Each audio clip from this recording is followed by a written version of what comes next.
Assalamualaikum warahmatullahi wabarakatuh. Salam olahraga, salam pencak silat. Ya. Kesempatan hari ini eh, kita akan membahas yaitu bab keempat. Kalau kita tinjau ulang ya, kemarin bab 1, bab 2, bab 3 atletik ya. Dan yang keempatnya adalah bab 4. Pada bab 4 ini adalah bela diri. Ya. Bela diri di Indonesia banyak sekali. Salah satunya adalah yang paling terkenal ya, yang akan kita pelajari pada bab 4 ini adalah yang pertama pencak silat ya. Berikutnya ada karate, taekwondo ya, kemudian ada wushu, ada gulat dan banyak sekali ya. Kemudian untuk kategorinya yang akan kita pelajari pada semester 2 ini sudah ke arah yaitu event ya atau pertandingan. Kalau bab 1 kemarin kita sudah belajar sejarah ya. Sejarah pencak silat ya. Pencak silat dari mana? Ya, itu dari Indonesia ya. Baik. Kita meneruskan ya untuk streaming tadi sudah. Kita akan lanjutkan untuk video hari ini. Untuk streaming bisa dilihat ya di atas ya. Ini di sini ya. Oke, kemudian untuk hari ini kita teruskan lagi karena kendala sinyal. Tuh tadi sudah sampai untuk sejarah udah, kemudian lapangan, kemudian teknis pertandingan. Bagaimana mendapatkan nilai ya? Oke, yang pertama tadi udah ya pukulan ya sudah ya nilainya 1. Yang kedua adalah tendangan atau serangan kaki. Tendangan ini memiliki nilai 2. Kemudian jatuhan atau bisa melalui guntingan, serampangan, bisa ditendang telak, dipukul telak jatuh, termasuk jatuh ya. Ya termasuk ya. Itu mendapatkan nilai yaitu 3. Jadi seluruh nilai tadi dinilai oleh juri. Juri dalam pencak silat itu ada 5, juri 1, 2, 3, 4 dan 5. Seluruh juri nanti melakukan nilai seorang atlet ya dari sudut biru dan sudut merah melakukan serang bela.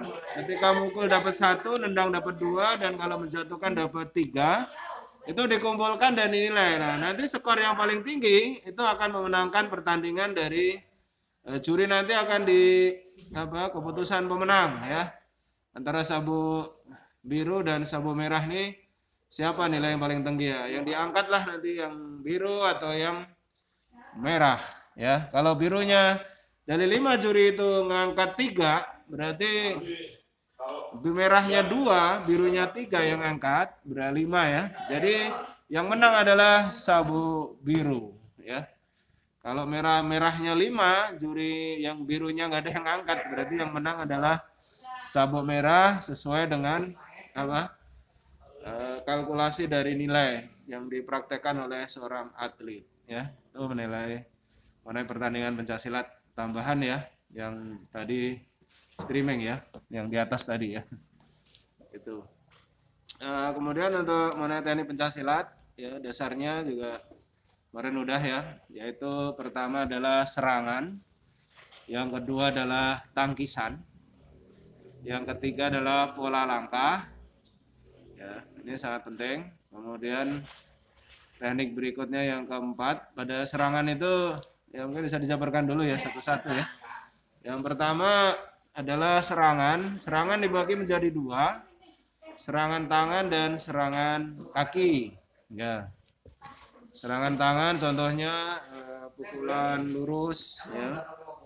Kemudian serangan tangan itu jenisnya banyak banget, ada pukulan lurus. Jenis-jenis pukulan banyak sekali, ada pukulan totok ya. Kemudian pukulan pedangan. Ya, pedangan bisa. Kemudian ada colokan. Colokan bisa. Kemudian ada ini pukulan pakai tangan ya, telapak, tebak. Kemudian ada sikutan. Ya, sikutan termasuk daripada serangan ke tangan ya. Kemudian untuk yang kaki, serangan menggunakan kaki, ada tendangan depan, tendangan sabit ya. Tendangan depan, tendangan sabit, kemudian ada tendangan T, itu teknik serangan. pada kaki. Kemudian ada dengkulan ya, lututan, ada dengkulan ini masuk ya. Itu masuk daripada serangan kaki. Ya. Kemudian yang kedua yaitu tangkisan. Ya.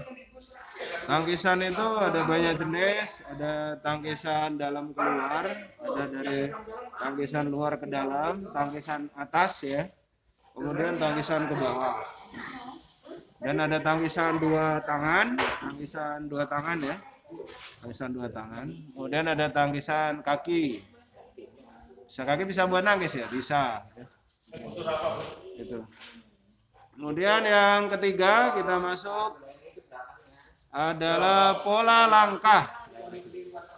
Ini pada pola langkah ini apa namanya ya, sangat ini penting sekali ya.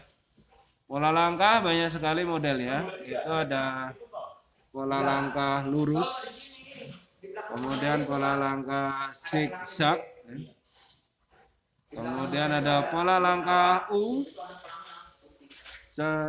ya. Kemudian ada pola langkah silang. Pola langkah silang. Apa itu pola langkah? Adalah usaha mendekati lawan untuk melakukan serangan yang efektif. Ya. Kemudian yang keempat adalah sikap pasang. Sikap pasang ini adalah posisi badan yang siap menyerang dan siap untuk diserang. Sehingga ketika sudah pasang ya, itu udah siap untuk melakukan suatu serangan ya.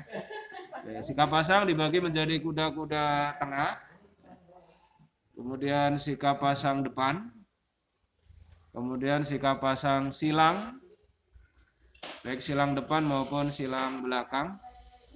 Posisi adalah kekuatan kaki ya pada silang apa namanya ini.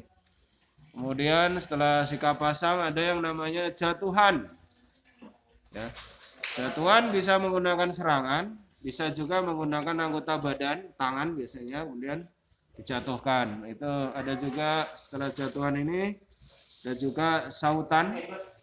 Sautan adalah usaha untuk membela atau untuk menangkis serangan lawan. Jadi, sautan biasanya dilakukan oleh kaki ya. Saut kakinya, sautan dalam, kemudian ada sautan luar ya, bagi dua ya. Kemudian guntingan, yaitu usaha untuk menjatuhkan lawan dengan mengapit ya, mengapit kemudian dijatuh, gunting ya, digunting. Mengapit menggunakan dua kaki, kemudian biasanya bisa guntingan atas di leher, guntingan tengah di badan, guntingan bawah bisa di kaki ya. Nah, itu adalah teknik-teknik pada pencaksilat, pada prakteknya ya. Itu boleh nanti silakan ditanyakan dengan pelatihnya masing-masing yang ikut pencaksilat, hingga nanti bisa lebih jauh lagi. Oke, baik itu ya. Untuk kegunaan pencaksilat dalam kehidupan sehari-hari adalah yang pertama sikap mental ketika menghadapi suatu masalah. Ya, seorang pesilat, orang yang udah rutin latihan pencaksilat itu tidak gampang ya terombang-ambing dalam kehidupannya, sehingga karena sikap mental yang kuat inilah, karena dia juga udah memprediksi ya kemampuan seseorang, itu dia bisa lebih mengalah ya. Seorang pesilat yang tangguh tidak harus memukul lawannya dengan keras, menendangnya, tidak, tapi sanggup menahan daripada emosi sendiri, sehingga tidak harus segala permasalahan itu diselesaikan dengan cara kekerasan ya. Yang kedua, menyehatkan badan. Kalau kita latihan silat ya, karena banyak sekali gerakan-gerakannya itu menimbulkan badan kita itu kuat, aliran darah lancar, pikiran kita jadi sehat ya. Yang kedua, yang ketiga, dengan berlatih pencaksilat kita mengembangkan budaya bangsa Indonesia yang mungkin saat ini kalah ya, karena lebih kepada budaya-budaya luar gitu ya, karate ya, ada taekwondo dan seterusnya. Karena kita harus berterima kasih lah pada nenek moyang kita itu, sehingga membuat suatu gerak-gerakan silat ya, sehingga itu bisa menjadi ciri khas kita itu sebagai bangsa yang besar, yaitu bangsa Indonesia yang memiliki budaya yang sangat luar biasa, yang memiliki aneka ragam ya seni budaya, termasuk adalah salah satunya adalah pencaksilat. Itu yang 3 jenis ini ya. Yang keempat jelas ya, untuk bela diri.